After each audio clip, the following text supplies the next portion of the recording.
शहरातील प्रसिद्ध असलेली एकमेव दर्जेदार शिक्षण देणारी महर्षी पब्लिक शाळेचे वार्षिक स्नेहसंमेलन गुरुवारी संगीत सूर्य केशव भोसले सभागृहात मोठ्या उत्साहात संपन्न झाले। स्नेहसंमेलनात प्रमुख अतिथी म्हणून सिटी न्यूज चॅनलचे प्रबंध संपादक डॉक्टर चंदू सोष्टिया, शाळेचे अध्यक्ष प्रशांत राठी, नंदकिशोर राठी, शाळेच्या संचालिका स्वाती प्रशांत राठी, मुख्याध्यापिकासह पालक, विद्यार्थी मोठ्या संख्येने उपस्थित होते। कार्यक्रमाची सुरुवात स्वागत गीताने करण्यात आली।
आमंत्रित पाहुण्यांचे पुष्पगुच्छ देऊन सन्मानित करण्यात आले.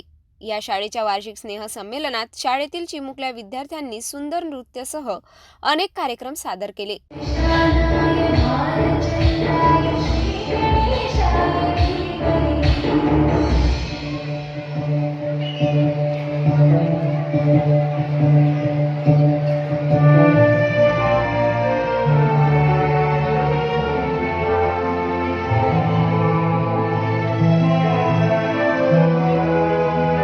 Give a big round of applause.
सोने की चिड़िया करती है बसेरा, वो भारत देश है मेरा, वो भारत देश है मेरा।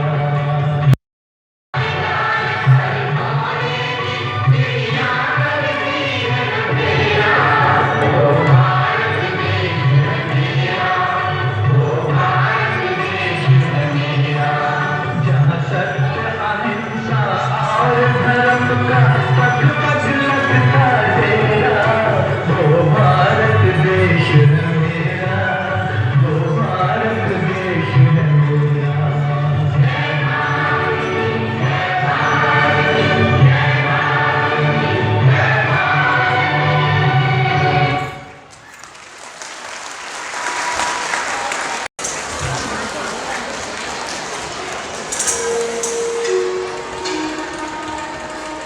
Audience, please give them a big round of applause.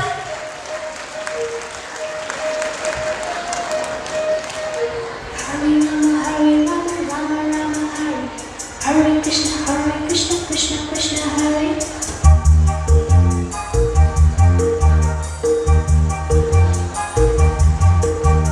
Sim sim bola bola, sim bola, sim bola bola, sim bola. Manda pachora pachora, ram ram ram, sim bola. Hare Rama, Rama Rama, Hare Krishna, Krishna Krishna. We want to go. अरे बोलो बोलो. America. America, America, America.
Audience, please cheer up.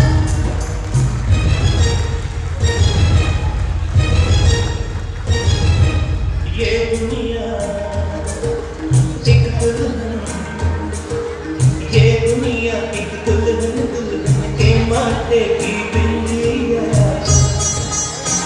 ये मेरा India, ये मेरा India. I love my India, I love my India। ये दुनिया एक दुल्हन, ये दुनिया एक दुल्हन के माथे की बिंदिया। ये मेरा India, I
It was a wonderful dance performance. Words would not enough to feel.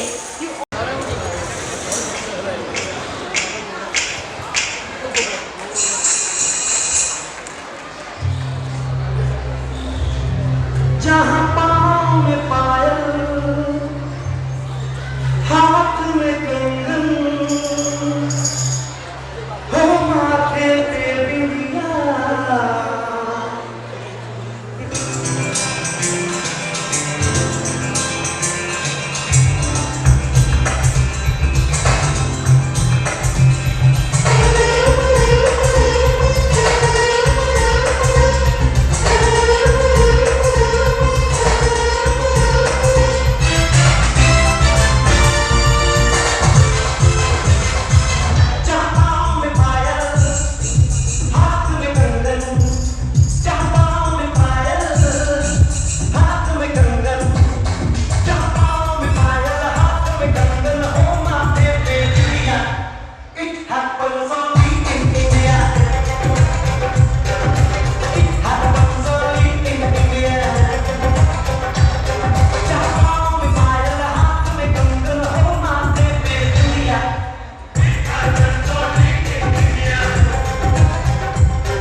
समझ सको तो हम लोगों को समझ सको तो समझो दिल भर जानी, जितना भी तुम समझोगे उतनी होगी हैरानी। हम लोगों को समझ सको तो समझो दिल भर जानी, जितना भी तुम समझोगे उतनी होगी हैरानी। अपनी छतरी तुमको दे दे कभी जो बरसे पानी, कभी नए पैकेट में बेचे तुमको चीज पुरानी। फिर भी दिल है हिंदुस्तानी, फिर भी दिल है हिंदुस्तानी, फिर भी दिल है हिंदुस्तानी, फिर भी दिल है हिंदुस्तानी।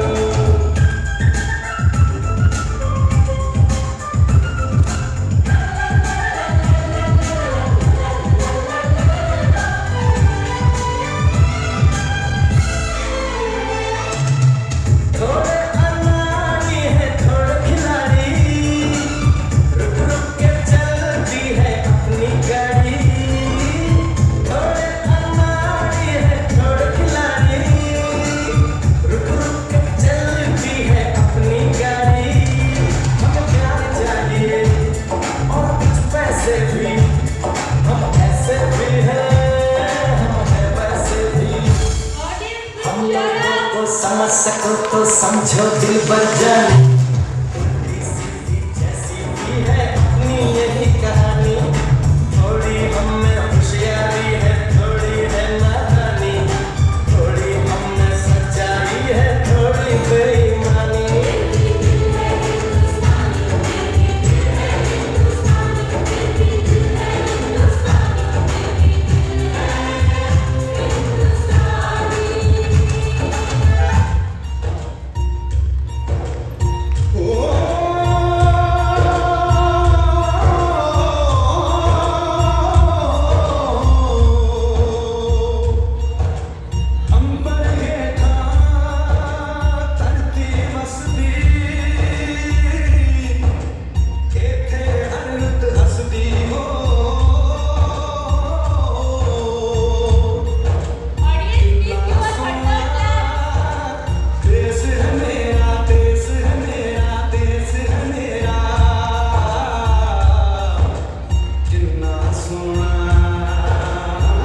देश है मेरा, हाँ, ऐसा देश है मेरा।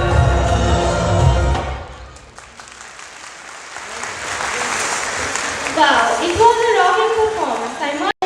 From Telugu. Today we have gathered here to celebrate the Azadi Ka Amrit Mahotsav. We present here culture of India. My name is Arshvardan Sudhir Kamble from KG2. सारे जहाँ सच्चा ये हिंदुस्तान हमारा, अब बुलबुल है उसकी, ये हिंदुस्तान हमारा। जय हिंद। नमस्कार मोरे from KG1. Today we are celebrating Azadi Ka Amrit Mahotsav. So let's enjoy. देशभक्तों से ही देश की शान है, देशभक्तों से ही देश का मान है। हम उस देश के फूल हैं यारो, जिस देश का नाम हिंदुस्तान है, जिस देश का नाम हिंदुस्तान है। या स्नेह संमेलनात डॉक्टर चंदू सोष्टिया यांनी आपल्या भाषणातून विद्यार्थ्यांना मार्गदर्शन केले. आदरणीय मंच पर विराजित आदरणीय बाबूजी नंदकिशोर जी राठी, माँ राधा देवी राठी, मेरे मित्र छोटे भाई महर्षि के director Prashant ji Rathi, Swati Rathi, principal, vice principal, teaching staff, non teaching staff, उपस्थित यहाँ पर सभी पेरेंट्स और पेरेंट्स के साथ में आए हुए उनके बच्चे, सभी को मेरी ओर से नमस्ते। आज का दिन थोड़ा सा 2 मिनट बोलना, थोड़ा सा चुप रहिएगा, बहुत जल्दी बोलना खत्म कर दो, नहीं तो आप जितनी देर बोलते रहेंगे मैं उतनी देर बोलते रहूंगा। जब तक आपको पूरी बात सुना नहीं आ जाएगी मैं बोलते रहूंगा। यदि मुझे जल्दी बैठा है तो आप थोड़ा सा देर शांत हो जाइए। आज का दिन विशेष दिन है, क्योंकि आपके स्कूल का यह वार्षिक सम्मेलन है, स्नेह सम्मेलन, जिसकी हर बच्चा पूरे साल भर राह देखते रहता है। और विशेष यहाँ पर आज युवा दिन है, युवा दिवस के रूप में हम 12 जनवरी का यह दिन मनाते हैं। और यह युवा दिन आज स्वामी विवेकानंद उनके जन्मदिन के उपलक्ष्य में यह मनाया जाता है। स्वामी विवेकानंद जिन्होंने शिक्षा दी थी और युवाओं को पूरा एक निर्देशन दिया, और साथ में मां जिजाऊ जिन्होंने शिवाजी महाराज जैसे महान साम्राज्य को यहाँ पर अपनी शिक्षा से तैयार किया, और आज का यह वार्षिक सम्मेलन का दिन तीनों योग एक साथ में यहाँ पर आए हैं। चूंकि यहाँ बहुत छोटे छोटे बच्चे और उनके पेरेंट्स भी है, तो बहुत ज्यादा ऐसी बातें जो आपके समझ में नहीं आए मैं सब कुछ नहीं कहूंगा। कुछ संवाद के माध्यम से, कुछ मेरे अनुभव और कुछ जो आज वर्तमान चल रहा है उसके आधार पर, बीच में आधी घंटा हमारे यहाँ लाइन के कारण कोरोना काल सरिता ने बिताया,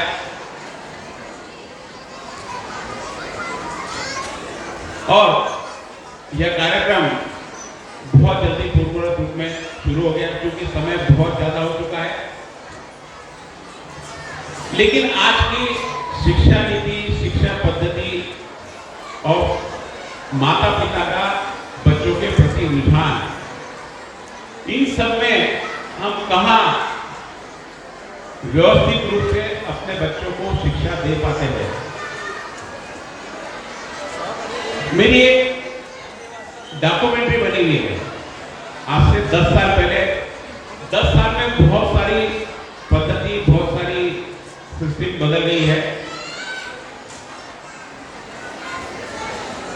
स्वामी विवेकानंद ने कहा है, उठो जागो और दौड़ो। तब तक दौड़ो जब तक आप अपने लक्ष्य को प्राप्त ना करो। लक्ष्य को प्राप्त करने के लिए आपको लक्ष्य का निर्धारित करना बहुत जरूरी है। हम कई बार भटकते हैं, हमें हमारा लक्ष्य पता नहीं। भटकते इसलिए कि साथ वाला उस क्षेत्र में जा रहा है, पड़ोस वाला उस क्षेत्र में जा रहा है। हमको हमारे अंदर क्या गुण है, यह पेरेंट्स से भी मैं कहना चाहूंगा कि बच्चों के ऊपर ऐसी कोई चीज ना ला दे जो वह सहन ना कर सके, क्योंकि आज के बच्चों में असफलता नाम का एक जो गुण सहन करने की शक्ति होती है वह नहीं है। असफलता का निर्माण डर के माध्यम से होता है। डर यदि आपके मन में है तो कहीं तो भी आपको असफलता कटोती है। असफलता जब आपके द्वार पर दस्तक दे तो आप में वह हिम्मत होनी चाहिए कि उसका आप सामना कर सके, वहीं से आपकी सफलता की शुरुआत होती है। असफल लोगों के लिए वह आखिरी असफलता नहीं होती। कई बार सफलता लोग यह मान लेते कि मेरे लिए आखिरी सफलता है, वहां पर रुक जाते हैं। मैं बताया था कि मेरी एक 10 साल पहले मैंने एक डॉक्यूमेंट्री, उसमें मैंने पुराने बचपन हमारे जैसे मैं और मेरे पहले की पीढ़ी किस प्रकार का बचपन हुआ करता था, आज के जो बच्चे हैं किस प्रकार से बचपन हुआ करता था। उस समय हमारे बचपन में स्कूलें पहले भी थी, प्राचीन काल से स्कूलें चलती आ रही है। स्कूलों में तब भी जाते थे बच्चे, अभी जाते हैं। अब स्कूलों में जाते साथ में लेकिन ट्यूशन का पूरा सहारा लेते हैं। हमारे समय ट्यूशन पे जो बच्चा ट्यूशन पढ़ने जाता था, हमको लगता था बच्चा बुद्धू है, उसके माँ बाप ने ट्यूशन में डालने को भेजा है। अभी लेकिन ट्यूशन से आपके मार्क्स में ग्रोथ होती है, क्योंकि हम लोगों ने वह बचपन भूल गए जो हम पहले जीते थे। पहले बचपन के खेल क्या होते थे पता है आपको? पहले बचपन के खेल क्या होते थे बच्चों को पता है? पहले बचपन में खेलते थे गिल्ली डंडा, कंचे, भौरा, साइकिल का टायर चलाना, और कई बार हमको खेलते खेलते लग जाती थी। अभी यदि किसी को चोट आती है तो माँ बाप आपके सामने लड़ने के लिए आ जाते थे। पहले बच्चा यदि किसी दोस्त के कारण चोट लगती थी तो वो घर पे जाकर कहता था कि मैं गिर गया इसलिए मुझे लग गई। इसमें से उसमें आपसी समझौते का, आपसी कोऑर्डिनेशन का और आपसी मन मिलाव का एक गुण डेवलप होता था, जो आज के बच्चों में कम देखने को मिलता है। पुराने खेल कंचा, हम अभी लक्ष्य निर्धारित करते हैं। लक्ष्य निर्धारित करने के लिए बड़ी बड़ी क्लासेस लगाते हैं, लेकिन जब हम कंचे खेलते थे तो सामने एक लक्ष्य रहता था, गोल रहता था हमारे सामने कि उसको बराबर उसको हमारा निशाना लगाना है, तो आपका कॉन्सेंट्रेशन उससे डेवलप होता था। आज हम सारी चीजें कंप्यूटर के माध्यम से देखने शुरू कर दिए। कई बार आपस में हम लड़ लेते थे, लेकिन आपस में ही समझौता कर लेते थे, उससे लीडरशिप निर्माण होती थी। इन चीजों की आप सारी कमी देखते, और इन सब चीजों को करते करते ग्राउंड में से खेलते खेलते वो शारीरिक रूप से भी मजबूत होता था। तो आज के रूप में शारीरिक रूप से और बाकी एक्टिविटी में भी पार्टिसिपेट करना बहुत जरूरी है। मैं भी प्रशांत से बात कर रहा था कि स्कूल में किस प्रकार के स्पोर्ट्स होते हैं। उन्होंने कहा कि हमारे सॉफ्ट बॉल में हमारे पे नेशनल लेवल पे खेलने के लिए तो जो एनर्जी मिलती खेलने के साथ में, जो बच्चा खेलने में अच्छा होता है वो पढ़ाई में भी अच्छा होता है, जो बाकी धन की मस्ती करता है वो भी पढ़ाई में। अभी यहाँ पे बच्चों का डांस चल रहा था, तो बीच में दो लड़के यानी बाकी सारे दो लड़के एक दूसरे को खींच रहे थे। वो मस्ती होनी चाहिए, खुद का कुछ होना चाहिए कि मुझे भी कुछ करना है। ठीक है, थोड़ा सा उनको बाद में बच्चे दोनों बराबर हो गए, लेकिन वो बच्चे जरूर कुछ न कुछ आगे, जो भी बच्चे होंगे कुछ न कुछ आगे जाके अपने इच्छा से कुछ कर पाएंगे। उनको जो करना है मुझे क्या आता है ये बताने का साहस यहाँ पे स्टेज पे उन्होंने दिखाया। ऐसे बच्चों के लिए एक बार तालियां बजा दी जोरदार, क्योंकि बच्चे मस्ती करते हुए अच्छे लगते हैं। आप सुबह से 6 बजे से उसको ट्यूशन, फिर पढ़ाई, फिर खाना, फिर समय पे ये सारा उसको इतना प्रेशराइज कर देते हैं कि उसको बाकी कहीं दुनिया का कोई ज्ञान नहीं रहता। और ऐसा बच्चा निश्चित रूप से आप प्रतिशत में तो 99% उसको लेके जाते हैं। आखिरी तक वो प्रतिशत की उसको सफलता की आदत पड़ी हुई होती है। कहीं गलती से यदि वो किसी कारणवश फेल हो जाता है, वह असफलता वह सह नहीं कर पाता। यदि आपने उसको प्रॉपर उस ढंग से समझाया कि और उसको असफलता का स्वाद चखने दिया, करने दो, गिरने दो, पढ़ने दो, गिरेगा, पड़ेगा, खुद उठेगा। हर बार आप सहारा देते रहोगे उसे, तो कहीं भी वो ज्यादा सहारा और ज्यादा अवेयरनेस के चक्कर में बच्चे कई बार बाकी उसमें कमजोर पड़ जाता है। आपके सामने मार्क्स तो है और हर व्यक्ति भी मार्क्स के पीछे जा रहा है। मार्क्स से आपकी जिंदगी नहीं चलती, मार्क्स से आपको सिर्फ मार्कशीट पे आपके मिलेंगे, परसेंटेज मिलेंगे। 2 दिन लोग आपके स्वागत करने के आप मेरिट में आए। कितने लोग मेरिट में आए हुए, उनके आगे का भविष्य किसे पता है? कितने लोगों ने देखा कि ये मेरिट में आया था, ये किया। मैं यदि मेरे बारे में कहूं, मैं कभी भी मैट्रिक तक पास नहीं हुआ, कभी पास नहीं हुआ, हमेशा प्रमोटेड होके गया। आपने मत ऐसा करना, क्योंकि उस समय की तत्कालीन पढ़ाई, तत्कालीन माँ बाप का अवेयरनेस, हमारे माँ बाप को अभी तक नहीं पता था कि हम किस क्लास में पढ़ते हैं, लेकिन अभी बच्चों के प्रति माँ बाप बहुत अवेयरनेस है। और हर बार सलाह ये दी जाती है कि आप बच्चों को समय दो, बच्चों को पूरा समय देते, लेकिन फिर भी आप किसी डॉक्टर के पास जाएंगे, किसी के पास में जाएंगे तो बच्चों को समय दो, बच्चों को समय दो, ये हर व्यक्ति आपको समझाएगा। लेकिन बच्चों को समय देने का मतलब उसको उसके लिए समय दो, आप उसके पीछे मत लगे, उसके लिए समय दीजिए। और जो आपके सामने कोई लक्ष्य है, कोई टारगेट है, उसको समझिए। मुझे जैसे समझा जा रहा था, मैं भी प्रशांत भैया से बात कर रहा था कि जब मैं मैट्रिक में पहुंचा, मैं मैट्रिक तक हमेशा प्रमोट होके गया। मैंने पढ़ाई को बहुत ज्यादा पढ़ता था, लेकिन जो मुझे अच्छा लगता था वही पढ़ता, जो नहीं समझता, जैसे मैथ मुझे नहीं समझा, साइंस मुझे नहीं समझा, मैंने नहीं पढ़ा। मैथ और साइंस में मैं फेल होते गया, इंग्लिश में मैं फेल होते गया। आखिरी में 10वीं में जब गए तो मुझे टीचर से मैंने बात किया कि सर ऐसा करो, तो उन्होंने कहा कि फिक्र मत करो, 7 मार्क की ग्रेस रहती है। हमारे उस समय मैट्रिक में यदि आपको किसी सब्जेक्ट में 7 मार्क कम पड़ जाए तो आपको ग्रेस मिलती है। अब मैंने समझ लिया कि 7 मार्क का, मैं ये बताने के पीछे है कि आपको जो चीज समझाई जा रही है प्रॉपर उसको समझना जरूरी है। कई बार हम ना समझने के चक्कर में हम अपना प्रयोग कर लेते हैं और गलत हो जाते हैं। 7 मार्क की ग्रेस के चक्कर में मैंने अपनी पढ़ाई उतनी की जिसमें 28 मार्क मिले।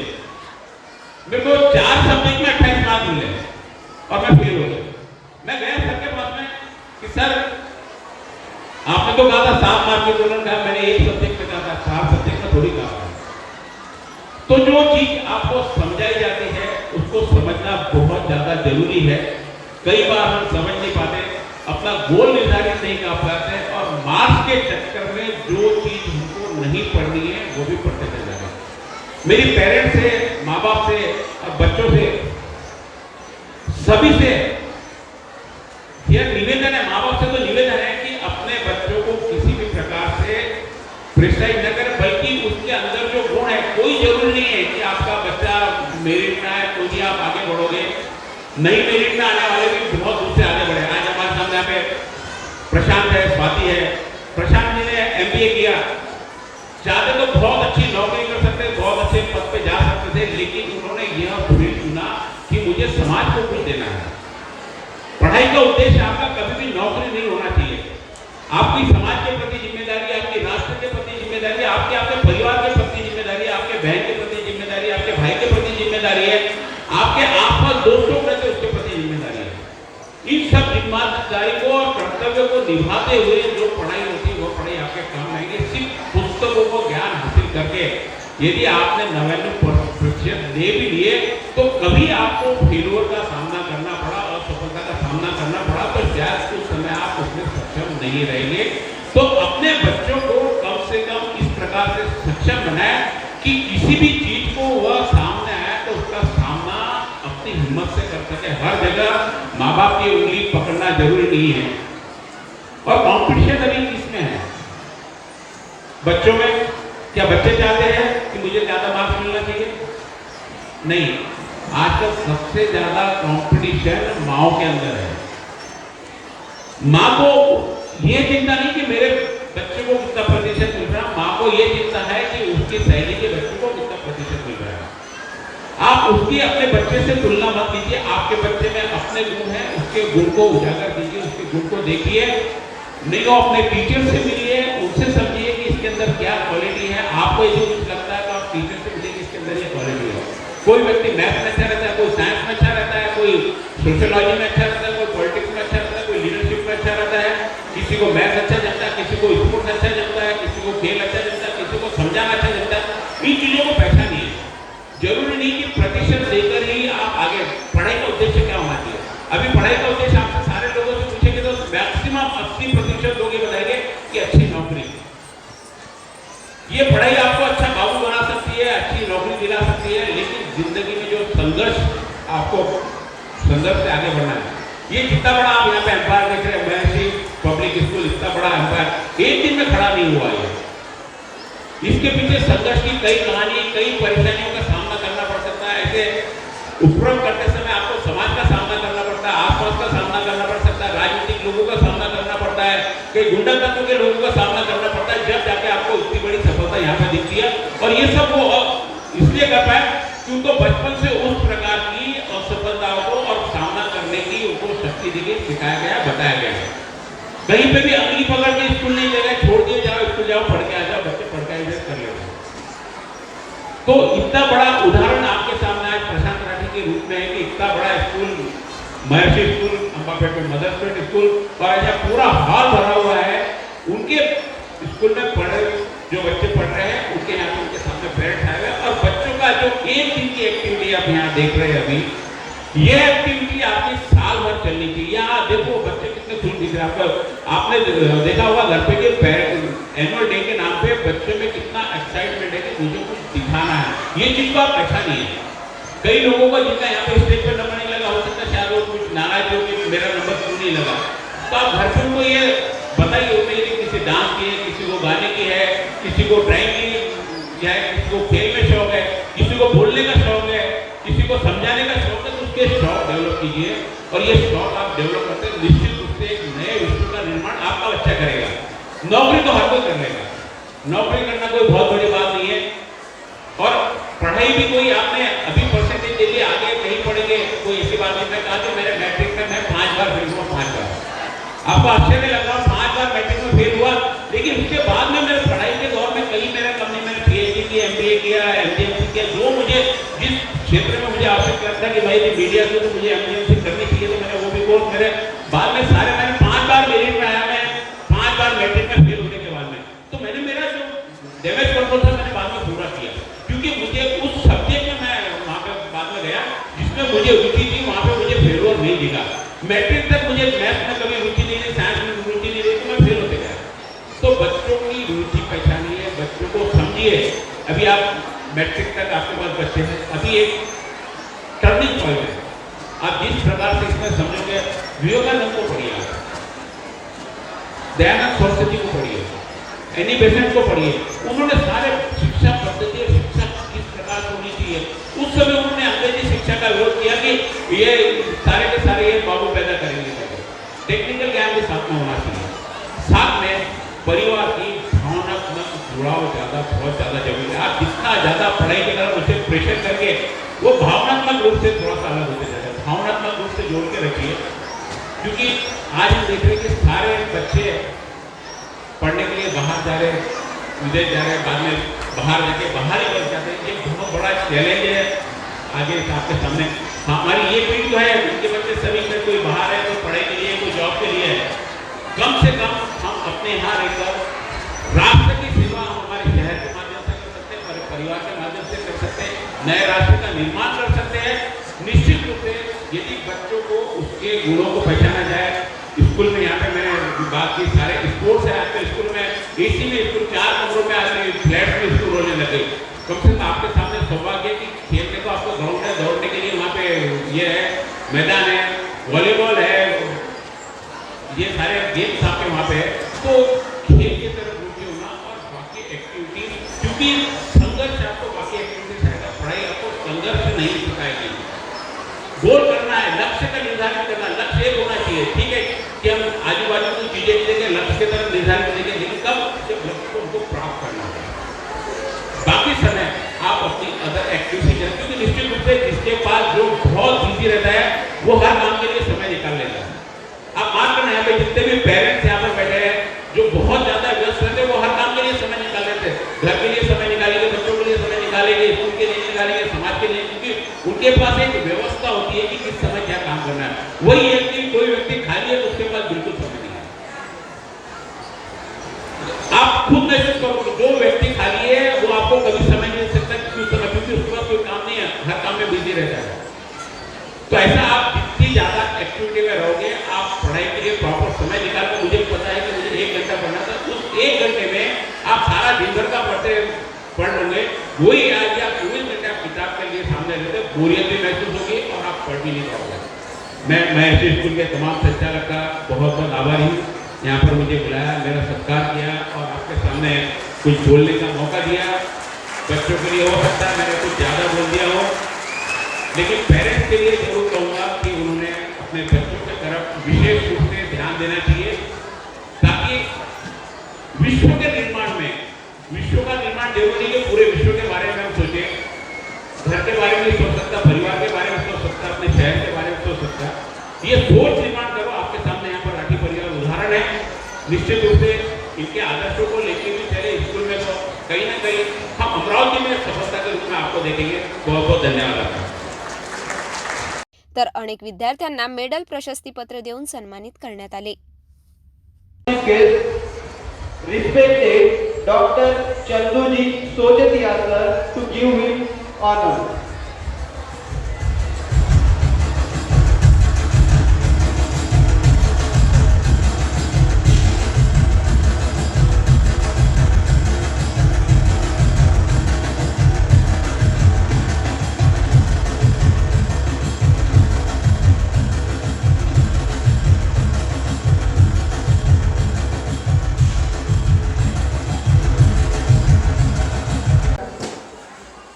Who got the best student award is Ibrahim Shadab Sheikh. I invite him on this stage.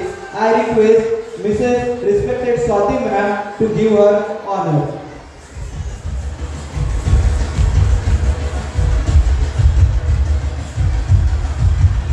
Then first standard student who got best student award, that is Abhay Wankhede. Abhay Wankhede.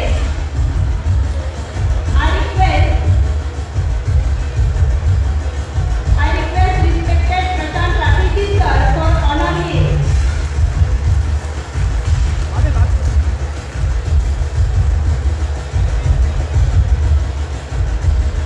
Next, Abhay Wankhede, first standard student, best award for the student.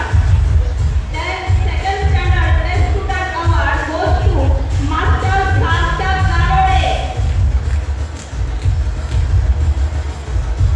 So I request Vice Principal Ma'am for award him. Now the third standard student Swari Dandade got the best student award. I request Miss Swati Rathi ma'am to give him honor. After that, our fourth standard student Akshara Chahakar got the best student award. I request respected Pranali Devgare ma'am to give her honor.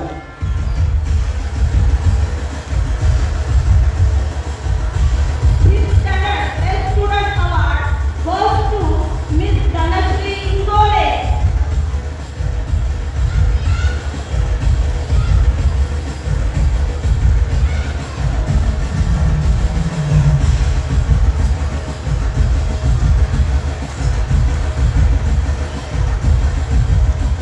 Sixth standard best student award goes to the Master Viraj Akolkar. I request PTA members Nikita Mahore ma'am for honoring him.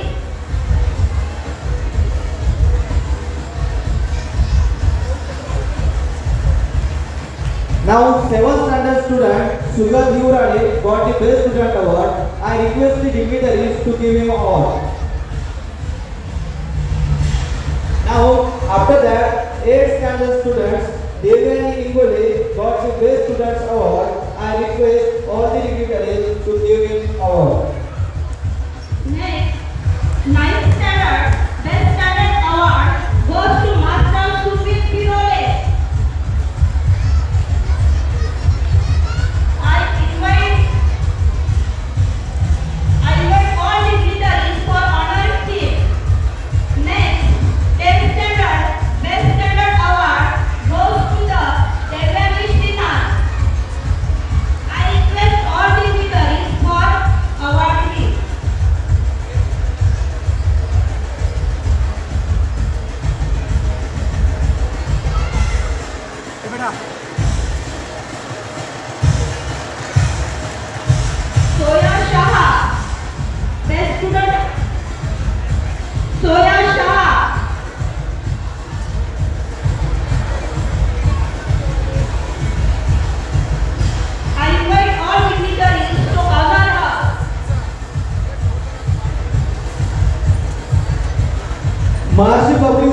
organized rangoli making competition, greeting making competition, and deep decoration for parents. Many of the parents are participated. We are in dilemma to whom give a prize, but taking a long period of time, we make a decision. The list of the parents who stood at first position are as follows. In drawing competition, first rank goes to Mrs. Neha Dore ma'am, KG2 parents.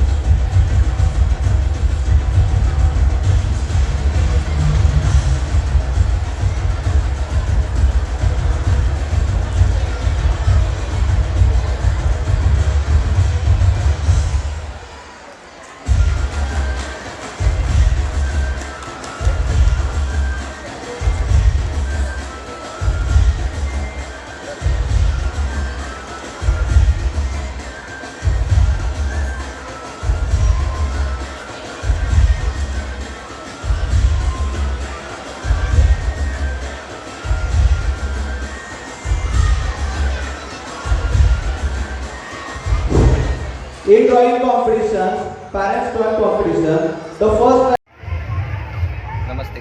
Maharshi public school में सभी पालकों का और guest का आपका बहुत बहुत स्वागत है। आज पालक दिवस के इसमें पेरेंट्स डे में सभी स्टूडेंट्स ने बहुत अच्छे वेशभूषा में लेके और बहुत अच्छा स्पोर्ट्स एक्टिविटीज़ का तबले का प्रेजेंटेशंस, अबैकस का प्रेजेंटेशंस और जिम्नास्टिक का प्रेजेंटेशन काफ़ी अच्छा करके पेरेंट्स लोगों का बहुत ही दिलचस्प इससे उनका अट्रैक्शन और उनका मोह खींच लिया है। महर्षि पब्लिक स्कूल का वार्षिक स्नेह सम्मेलन आज हम लोग यहाँ पे मना रहे हैं, जो कि हमारी थीम है आज़ादी का अमृत महोत्सव। आज़ादी का अमृत महोत्सव आज पूरे भारत देश में सभी लोग मना रहे हैं, क्योंकि तो सभी को इतनी खुशियाँ हो रही है कि आज भारत स्वतंत्र होकर 75 साल पूरे हो गए हैं। इसी को ध्यान में रखते हुए आज हम जो भी यहाँ पे सारी पेशकश कर रहे हैं, महर्षि पब्लिक स्कूल के जितने विद्यार्थियों ने यहाँ पे अपनी मेहनत दिखाई है, उन्होंने सभी ने आज उनकी तरफ से भारत माता को, भारत देश को उन्होंने एक अपना योगदान दिया है, जो सभी लोग बहुत खुश हैं और आने वाले समय में भी भारत के लिए वो अपना दिल न्यौछावर करने की भी उन्होंने यहाँ पे ग्वाही दी है। तो इसी तरह से यह पालक दिन हम लोग बहुत उत्साह से मना रहे हैं, जिसमें पालकों का, विशेषकर आज के उपस्थित अतिथियों का और साथ ही में पूरे टीचिंग और नॉन टीचिंग स्टाफ, जिन्होंने अपनी पूरी मेहनत के साथ इस पालक दिन को सफल बनाने के लिए हमें सहयोग दिया है। धन्यवाद। इसी पालक दिन के उपलक्ष्य से हम अगले साल की एडमिशन का भी स्टार्ट करते हैं, जो कि महर्षि पब्लिक स्कूल की एडमिशन स्टार्ट हो चुकी है करके हम घोषित करते हैं। साथ ही में हम लोग आने वाले वर्ष 2023-24 के लिए महर्षि पब्लिक स्कूल की एडमिशन्स को शुरू कर चुके हैं। तो सभी से निवेदन है कि आप अपनी बच्चों की एडमिशन्स करवा के बच्चों का सर्वांगीण विकास आप कर सकते हैं। तो यही उम्मीद के साथ हम आप सभी का धन्यवाद अदा करते हैं।